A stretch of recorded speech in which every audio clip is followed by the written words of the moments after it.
तुम्ही आळूच्या पानांच्या वड्या, कोथिंबीरीच्या वड्या तर भरपूर खाल्ल्या असणार, पण आज मी बनवणार आहे माटाच्या पानांच्या वड्या।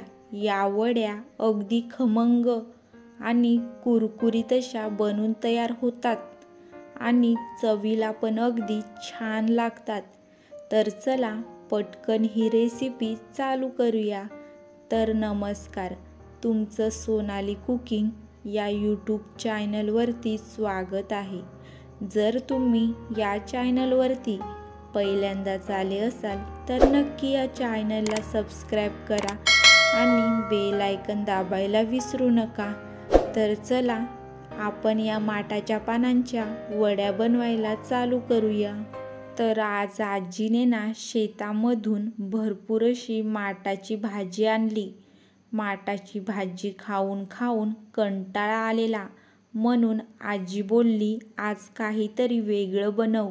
म्हणून मी काय केलं, माटाची भाजी चांगल्या प्रकारे धुवून घेतली आणि अगदी बारीक बारीक अशी कापून घेणार आहे ही माटाची भाजी। मी आज माटाच्या भाजीच्या कुरकुरीत अशा खमंग अशा वड्या बनविणार आहे। तर बघा, मी आता माटाची भाजी अगदी बारीक करून कापून घेणार आहे।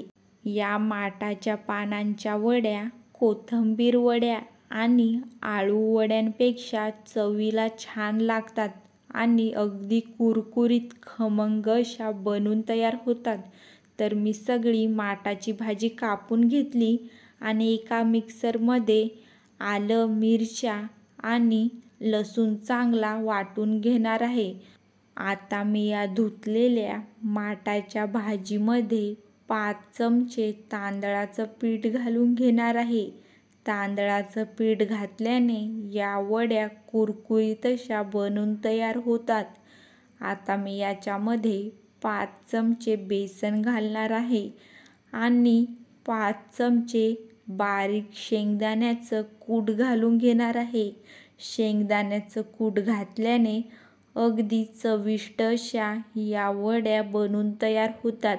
2 चमचे सफेद तीळ घालणार आहे आणि 1 चमचा अजवाईन क्रश करून घालणार आहे।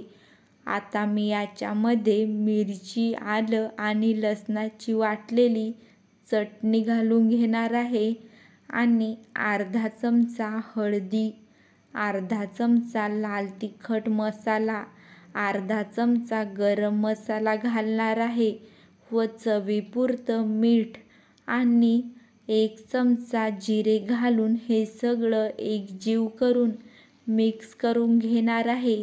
मी हे पीठ मिक्स करत असतानाच आजी आली। आजीने याच्यामध्ये बेसन बघितलं आणि मला बोलली, आज काय माटाच्या भाजीचे भजी बनवतेस की काय? मी आजीला बोलली, थोडा वेळ थांब, तुला कळेलच मी आज काय बनविते ते।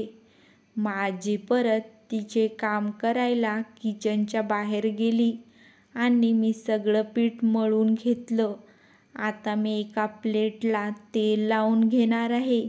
सगळीकडे अशा प्रकारे तेल लावून घेतलं आणि या पिठाचे छोटे छोटे गोळे घेऊन त्याला आकार देऊन त्याच्या वड्या बनवून घेतल्या। अशा प्रकारे तुम्ही कशाही वड्या बनवू शकता, कोणत्याही आकाराच्या। मी अशा प्रकारे वड्या बनवून घेतल्या। 2च वड्या झाल्या। माझ्याकडे थोडीशी शेतामधून आणलेली कोथिंबीरही होती, म्हणून मी कोथिंबीरीचीही 1 वडी बनवली आणि एका कढईमध्ये पाणी गरम करत ठेवलेलं।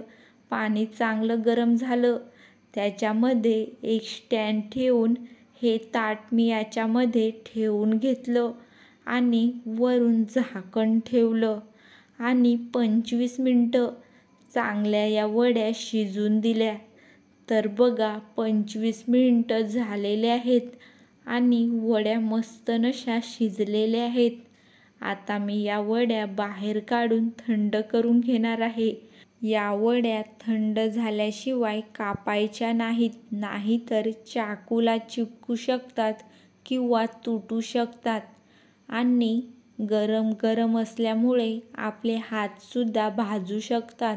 म्हणून मी या वड्या थंड करून घेतलेल्या आहेत आणि एका चाकूच्या मदतीने अशा प्रकारे एकदम बारीक पातळ अशा कापून घेणार आहे. पातळ वड्या कापल्याने वड्या अगदी कुरकुरीत आणि खमंग अशा बनून तयार होतात. या वड्या तुम्ही 7-8 दिवस स्टोअर करून फ्रीजमध्ये ठेवू शकता आणि जेव्हा तुमचं मन होईल तेव्हा तुम्ही फ्राय करून खाऊ शकता. आता एका तव्यावरती मी तेल घालून तेल चांगलं गरम करून घेतलेलं आहे आणि या वड्या फ्राय करायला टाकलेल्या आहेत तेलामध्ये. तर बघा, आता मी दोन्ही साईडनी या वड्या अगदी खमंग कुरकुरीत होईपर्यंत फ्राय करून घेणार आहे. तितक्यातच आजी आली आणि आजीने बघितलं. तिला समजलं आजीने माटाच्या भाजीच्या वड्या बनविलेल्या आहेत. आजी ही खुश झाली. तुम्ही आळूच्या पानांच्या वड्या तर खाल्ल्या असणार, पण तुम्ही अशा प्रकारे माटाच्या पानांच्या वड्या बनवून खाऊन बघा. अगदी कुरकुरीत व खमंग आणि चवीला पण खूपच छान अशा बनून तयार होतात. तर बघा, वड्या मस्त अशा फ्राय झालेल्या आहेत, कुरकुरीत अशा. आता मी या सगळ्या वड्या काढून घेणार आहे आणि पहिली वडी मी आजीलाच खायला दिली. आजीने वडी खाल्ली. आजीला खूपच आवडली आणि आजी खूपच खुश झाली. अशाच प्रकारे मी सगळ्या वड्या फ्राय करून घेणार आहे. तर तुम्ही बघू शकता आता कुरकुरीत अशा माटाच्या भाजीच्या वड्या बनून तयार आहेत. तर कशी वाटली तुम्हाला ही रेसिपी?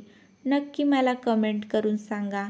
आणि जर तुम्हाला माझी ही रेसिपी आवडली तर नक्की माझ्या चॅनलला सबस्क्राईब करा आणि बेल आयकॉन दाबायला विसरू नका, की जेणेकरून माझ्या व्हिडिओंचे नोटिफिकेशन तुम्हाला मिळत राहतील. आणि नक्की अशा प्रकारे माटाच्या भाजीच्या वड्या बनवून खाऊन बघा.